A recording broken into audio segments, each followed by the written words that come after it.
Hey, Innanets. Welcome back to my channel, Glow and Grow. I'm your resident natural hair care enthusiast, Gabrielle, and today we're going to be talking about 5 things I no longer do to my natural hair. Before we get into the 5 things I no longer do to my natural hair, I'm just going to give a really brief overview of my hair type, as the things that I've implemented and changed in my routine deal mostly with being better suited to my particular type of hair. So I'm going to focus on 3 main things, and that is hair porosity, hair density, and hair texture. Starting with hair texture, there's 3 categories of hair texture: fine, medium, and coarse. My hair is what would be considered fine, and that refers to the diameter of each individual hair strand. They're very thin in texture, not necessarily to be confused with density. Next, there are 3 categories of density. There's high density, meaning you have a lot of hair follicles on your head. There is medium density, which means you have about a medium amount of follicles on your head. And then there's low density, which means that you have sparse hair, or some people will consider this thin hair, meaning you have a lot more visible scalp to hair ratio. I would be considered high density. And finally, porosity. Now, porosity refers to the hair's ability to absorb and retain moisture. There's 3 categories of porosity as well. There's high porosity, meaning that your hair absorbs moisture very quickly, but also it loses it just as quickly, so it does not retain moisture very well. There's medium porosity, which means it absorbs moisture relatively well, but it also retains moisture relatively well. And then there's low porosity, which means it's difficult for your hair to absorb moisture. However, once that moisture is absorbed into the cuticle, it retains the moisture incredibly well. I would be categorized as low porosity. If you want more in-depth information about these different categories, there are some creators that have made some really great content surrounding porosity, density, and texture, and I will link some videos that have been helpful for me in determining that in the description box of this video. So now that we've gotten that out of the way, I'm gonna go ahead and start into the 5 things I no longer do to my natural hair, starting in wash day order, essentially, with pre-pooing. I no longer pre-cleanse or pre-poo every wash day. What is a pre-poo? A pre-poo is a step done prior to cleansing that essentially prepares the hair for the cleansing step. So for example, it can be used to detangle and remove shed hairs. It also can be used to start to add some moisture to the hair so that the hair can have a little bit more flexibility, as well as be more fortified before the cleansing process. Some people do this with conditioners. Some people do these with products that are formulated specifically as pre-poos. And then some people do this with oils. So now, why was I using a pre-poo or pre-cleansing step before shampooing? There were 2 main reasons. One, my hair was chronically dehydrated. I have always been able to define my curl pattern. However, I was not always capable of maintaining moisture in my hair for more than maybe 3 to 4 days before my scalp would get really itchy and before my hair would start to feel really, really dry and brittle. And particularly in this kitchen area of my hair, this we like to call it the kitchen in the Black community.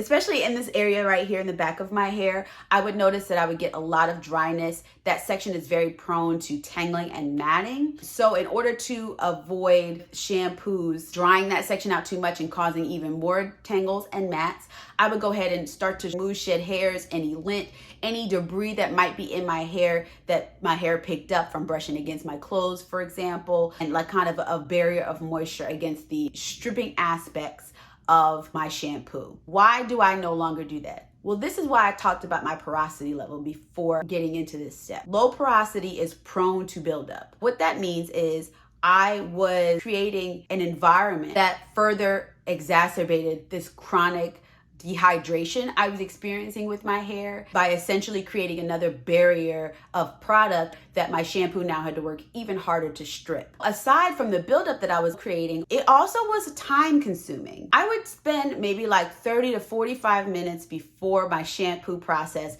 detangling with a pre-cleanser. I often would use a cheap conditioner, something like Trader Joe's Tea Tree Tingle, because it was not only affordable, but it had relatively good ingredients as well. And what I was realizing was not only did it make my wash day longer, but then after shampooing, when I would go in to detangle with my deep conditioner, and since I have hair that's prone to tangling to begin with, like having to re-detangle. It just was an unnecessary step, especially since changing the second thing really seemed to make the need for a pre-poo obsolete in my routine. That brings me to the second thing I no longer do to my hair. I no longer wash more than once a week and use shampoo exclusively. For years, I would wash my hair twice a week and I would rotate between co-washes and shampoos. I would shampoo at the beginning of the week or the end of the week, and then midweek, I would do a cleansing conditioner wash. Why did I use these products in the first place? With my hair being chronically dehydrated, I wasn't able to get the kind of longevity in my hairstyles that I currently can, and I wasn't able to maintain the moisture levels in my hair that I currently can.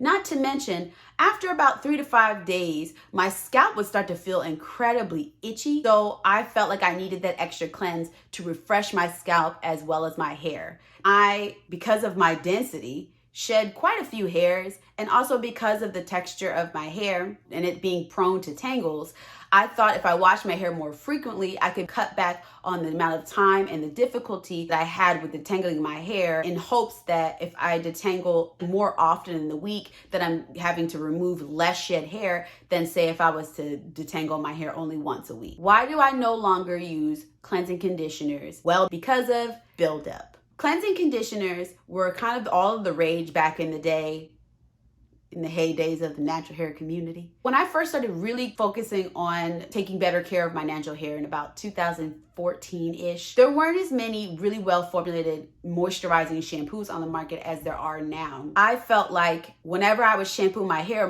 would feel really, really brittle. It would feel really, really dry and brittle. In order to combat that, I would only shampoo lather once, and I would use a cleansing conditioner midweek so as to restore some of that moisture back in my hair, thinking that that was the reason why my hair was chronically dehydrated. But what I didn't realize is that it was contributing to it. It was such a gentle cleanser, it was not removing all of the layers of product buildup. It was also contributing to my scalp irritation because my scalp is also prone to buildup. I don't even use things like oils on my scalp because of how much my scalp dislikes having anything of any kind on it. As time went on and better formulated shampoos came on the market, I was able to find moisturizing shampoos that could cleanse my hair properly, as well as not completely strip my hair to the point it felt brittle. So not only is my hair now able to truly receive hydration in the form of water and moisturization in the form of deep conditioners and my styling products, I've gotten double the amount of longevity out of my styles now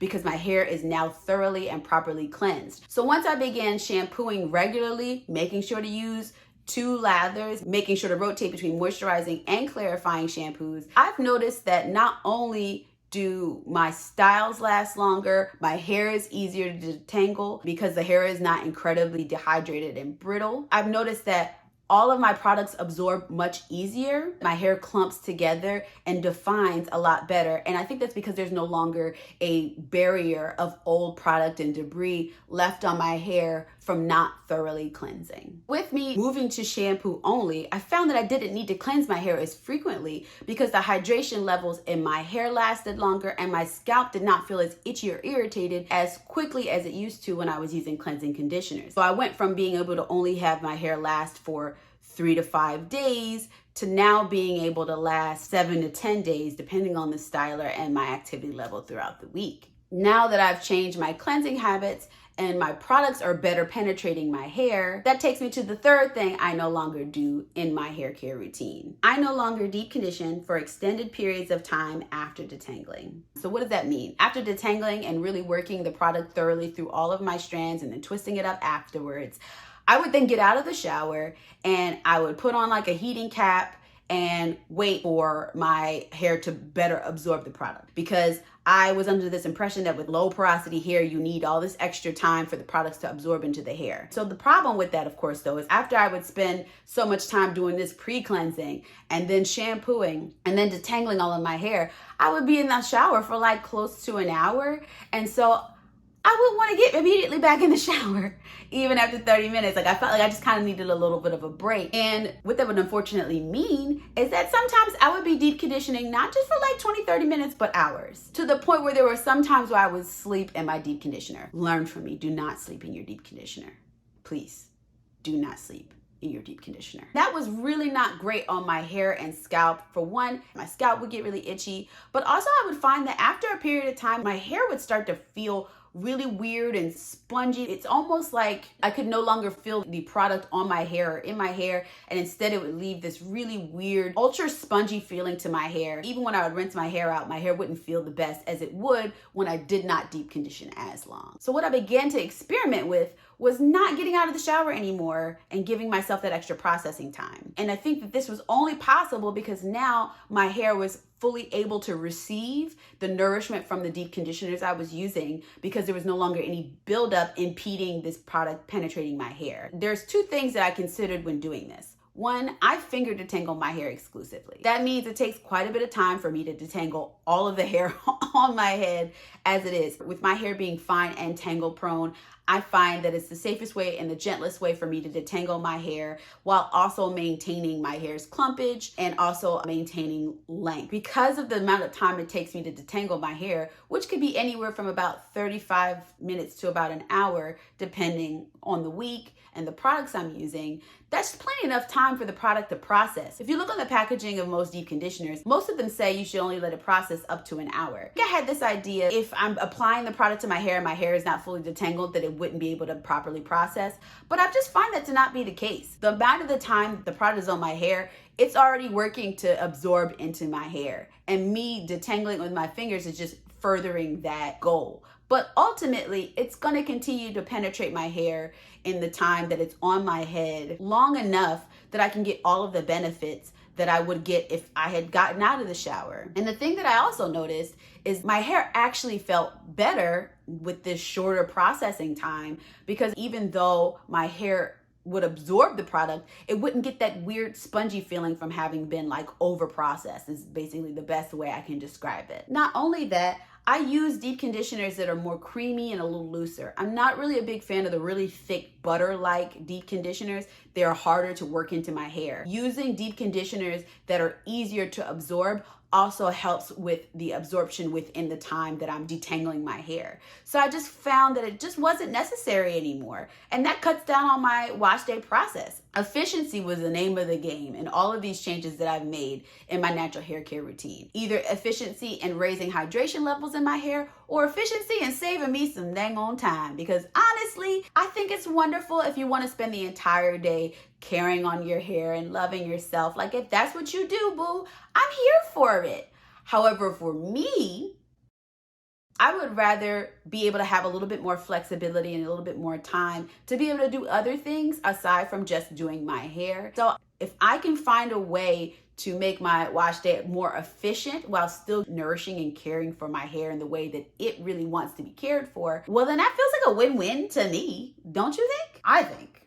I mean, I'm just saying. Those are the reasons why I just went ahead and shortened that deep conditioner time. And honestly, I feel like my hair is in better condition as a result of it. Which brings me to number 4 of the things I no longer do to my natural hair. I no longer style with more than 2 products. So what did I used to do? I used to use a leave-in. Well, depending on the time of the year. I would use a leave-in cream, some kind of moisturizer cream, an oil, and then a gel. Sometimes just the gel. But either way, I would use 3+ products in my hair during my styling process. Why was I doing that? Short answer is longevity. So I would use a leave-in and then a cream, a moisturizer or a cream style of some sort, because I believe that would allow me to maintain moisture over a longer period of time. And I would use an oil on the mid-shaft and lengths of my hair, because as my hair got longer and it started to be able to touch my shoulders and my back, it would brush against my clothing. And it's particularly in the wintertime, traveling outside with my winter clothing and things like that, my hair would be brushing against my coat, against my scarves.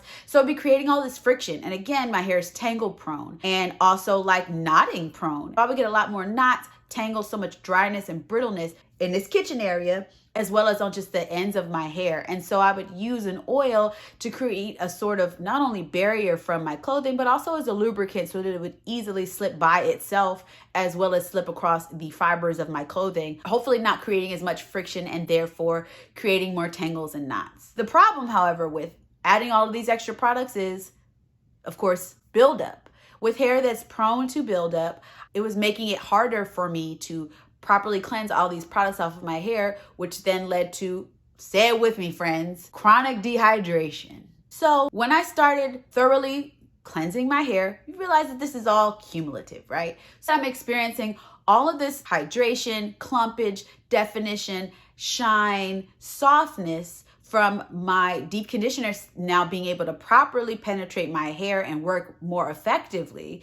I found that I just didn't need an additional product to help me with longevity of moisture levels in my hair. I already had a base of moisture. So long as I was using a product that my hair really liked, since my hair was already to some degree clumped by the time I added it, I wasn't starting from a space of no definition when I was applying my styling products. So I'm basically not having to redefine my hair because it's already defined, and then just applying a holding product to create, a cast so that it would create the longevity that I needed. And I found that I could get those results with just the two products. In my case, always being either a leave-in or a moisturizer, not both, and then a gel or a cream styler of some sort in the wintertime, because I can't really do that in the summer.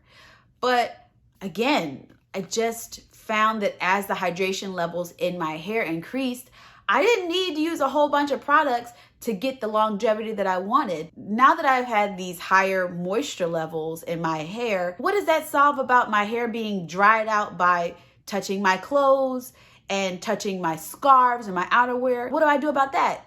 Well, the simple answer is I started wearing my hair up a lot more. When I'm not filming, when I'm not somewhere where I'm trying to look nice or, whatever, I keep my hair up. Usually in a bun of some sort, some kind of high bun. But lately I've been doing more of like a mid-length, like a mid, what would that be? Just like a mid bun, like not quite high, not quite low, mid. I can't think of whatever else to call it. I'm sorry, y'all. Just bear with me. The other thing I started implementing was hats. I don't wear my hair outdoors unless the temperature outside is 60 degrees or warmer. When it's lower than that, I simply put on a satin lined hat. I've got a satin lined beanie from Gracie Lay, or known as like the original slap cap maker, and it does a really great job of not only keeping my hair warm but also protecting it from inclement weather as well as cold weather and the dryness that happens. And as a result of that, I'm able to maintain even more moisture in my hair, which allows my styling process to be significantly simpler and quicker, more efficient with the use of hats, wearing my hair up, and from the cumulative effect of all I do in my wash process, I get just as much, if not more, longevity than I did when I was using multiple products. So now that we've talked about all the processes up through styling, now we're on the final thing I no longer do to my hair, which is air drying.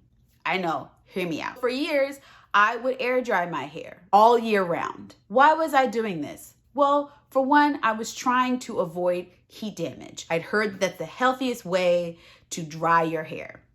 However, with me having low porosity, high density hair, it would take anywhere from 12 to 24 hours on average for my hair to fully air dry. And what that would mean is that wet hair would be on my scalp for long periods of time, which would cause, as I said before, irritation and itchiness. My scalp does not like having anything wet on it for long periods of time. And so I'd have to shake my head out like this every couple 30 minutes to an hour or something like that, just to kind of get the hair off of my scalp. Not to mention the long air drying time meant that I was very limited in when I could start my wash day process, because I needed to get my hair dry before I got ready for bed. I didn't want to go to bed with wet hair, which I would do sometimes. People, please learn from me. Do not go to bed with wet hair. It's not good. It's not good. Make sure your hair is fully dry before you go to bed. Now, I would do this thinking, my lips is dry. We got to take a break. Sorry about that. My lips is dry. We don't do dry lips in this house. I've been talking for a long time, but we're almost at the end of this. Anyway, why do I no longer air dry? Well, for a couple of reasons. When you air dry, your hair is interacting with your environment. So say there's humidity in the air, or there's inclement weather, or it's windy. all of those things can disturb all of the work you just did in styling your hair and defining and clumping your curls together. So I would end up with more frizz, and I was limited in the products I could use to get the results I wanted. You know, I always had to have something with a really strong hold. And if that's what you like, then that's absolutely fine. But I do like having variety in the kind of ways that my hair looks when it's styled. Sometimes I do want something with a stronger hold. Sometimes I want something with a softer hold. And what I found is when I started incorporating heat to dry my hair, I was able to have a lot more variety of products that I could use because I wasn't having to worry about my hair interacting with the environment while it's wet. My hair is now being set and dried in its most frizz-free state when it's soaking wet and completely coated in products. So I sit under a stand hooded dryer. It's indirect heat, so it's not like I'm directly putting heat on my hair. I'm sitting underneath heat that's coming down. Because my hair is being dried without interacting with the environment, I'm able to use cream stylers in my hair so I can have nice soft hair without cast on it in the winter and fall months, which I really enjoy. Gives me a different look to my hair. It's a little fluffier, a little bit more shrunken, but it's nice to have a little variety. And because the heat is coming from above, it does allow for the hair to hang a little bit more than it would if I was using something like a diffuser and scrunching my hair up, which would encourage more shrinkage, which is not exactly what I want because I get plenty of shrinkage without any help. You feel me? So that is why I no longer air dry my hair. Though I understand if that works for you, you know, if your hair dries in a couple of hours, it makes sense that maybe air drying still works out for you. But this allows me a lot more flexibility. It allows me to be a lot more efficient with my wash day process. And it allows me to have more variety in the hair products that I use. We've made it to the end of the 5 things I no longer do to my natural hair. And now I want to ask you, any things that you've changed in your routine that have been helpful in the longevity of your styles or the health of your hair? Please let me know in the comments below. I love reading comments, and I would love to hear if any of this was helpful for you or if you do any similar things. Anyway, I want to thank you so much for being here. Thanks for watching the video. If you like what you saw, please like, comment, subscribe, and share for people who may find it helpful. And in the meantime, I hope to see you soon. Bye.